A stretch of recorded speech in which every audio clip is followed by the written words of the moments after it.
Concept of hypocathexis, a psychodynamic term meaning the withdrawal of libidinal emotional investment from an internal object, lies at the heart of the narcissist's relational disintegration process. First identified within psychoanalytic traditions, it denotes what happens when the psychic charge invested in a person, idea, or fantasy begins to be retracted. Sam Vaknin locates this moment as the engine of coldness, where emotional disengagement precedes the collapse of the shared fantasy. Impit recognizes this as the turning point in mirrored psychic inversion, the very moment the survivor begins to experience symbolic annihilation. To understand hypocathexis in full, it must be seen not only as a clinical defense, but also as a symbolic mechanism. For the narcissist, it is protective. For the survivor, it is devastating. It is the structural moment the warmth is gone, not gradually, but with surgical detachment. And what is left behind is not neutral space, but a psychic void filled with disorientation, self blame, and a desperate attempt to restore what never truly existed. Narcissistic hypocathexis does not emerge without cause. It follows a narcissistic injury, a perceived humiliation, threat, or undermining of the narcissist's false self. This injury punctures the idealized self image, revealing the underlying core of shame, envy, and fragility. When reality fails to mirror the grandiose image the narcissist demands, the gap between who they think they are and what they experience begins to widen. This is the grandiosity gap, and it is intolerable. To maintain psychic cohesion, the narcissist must deny the injury and punish the object that reflected it. That object is almost always the intimate partner, the one with proximity, the one who sees, the one that regulates. That closeness, once desired, now becomes dangerous. The partner is now a mirror reflecting imperfection, threat, and unmet needs. The narcissist psychic solution is hypocathexis, the emotional investment in the partner, once idealized, once functional, is withdrawn. Libidinal energy is retracted from the shared fantasy.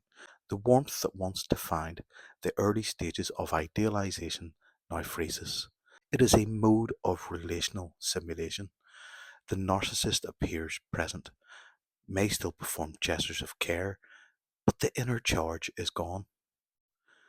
This moment is understood as the initial symbolic fracture in empathy. The survivor, often highly attuned, often desperate to maintain cohesion, begins to feel the collapse of gaze. They are no longer seen. The warmth is absent. The connection is disrupted, but the form of the relationship still lingers. This creates confusion. They are still here, but they're not. In trauma terms, the survivor begins to regress. The external locus of validation is threatened. Old wounds open. The child's self, trained in early life to seek safety from unstable caregivers, is reactivated. The symbolic split begins. Hypocathexis is not always terminal, not immediately. The narcissist, recognizing their own emotional dysregulation but unable to admit fault, may oscillate. This is the Hoover phase, a cycle of intermittent reinforcement meant to re-stabilize narcissistic supply. During this period, libidinal investment returns briefly. Affection and warmth are selectively offered. The survivor is seduced into reenacting early idealization, but it is not real restoration. The narcissist is testing the mirror, probing whether the object can once again provide the needed reflection.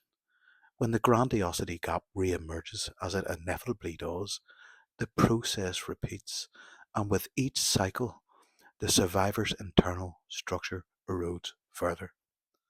In MPIT, this pattern is deadly. The survivor becomes a libidinal anchor. whose only function is to restore the narcissist's temporary coherence. But every Hoover ends in further withdrawal. Each round of re engagement reinforces dependency, deepens collapse, and prepares the ground for final decathexis. The structural death of the relationship. Eventually, the narcissist completes the arc. The libidinal investment is not only withdrawn, it is eliminated. This is decathexis. No remaining psychic charge is left attached to the survivor. They are now discarded as a spent object, no longer useful for reflection, no longer functional as a mirror. This is not just abandonment. In symbolic terms, this is annihilation. For the narcissist, decathexis represents psychic housekeeping, a clean severance. For the survivor, it is the moment of absolute disorientation. The warmth, the care, the shared dreams all vanish. Not slowly, not kindly, but with total psychic devaluation. Vaknin describes this moment clinically. The object is no longer cathected and therefore ceases to exist. In MPIT, we say the self was never seen and now the mask is gone. Internalization of the bad object. The survivor collapses. The survivor now faces a unique horror. They are not mourning a person, they are confronting a structural collapse. The false self they animated to survive in the narcissistic fantasy is still active, but there is no longer a gaze to regulate it. The internal world becomes flooded with conflicting introjects.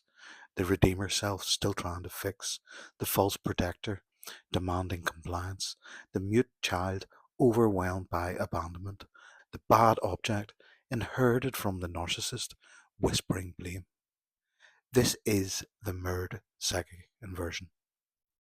Empit describes a turning inward of the narcissist gaze, now internalized by the survivor. What was once external coldness becomes internal condemnation. Hypocathexis does not just remove warmth, it leaves behind a symbolic ghost, a structure of inner punishment. Or may now engage in self abandonment, obsessive rumination, shame induced isolation, idealization of the narcissist in retrospect.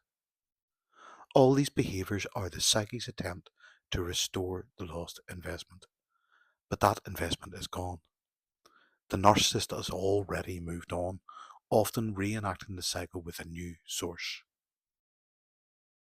Hypocathexis is not a mood, it is a defense operation.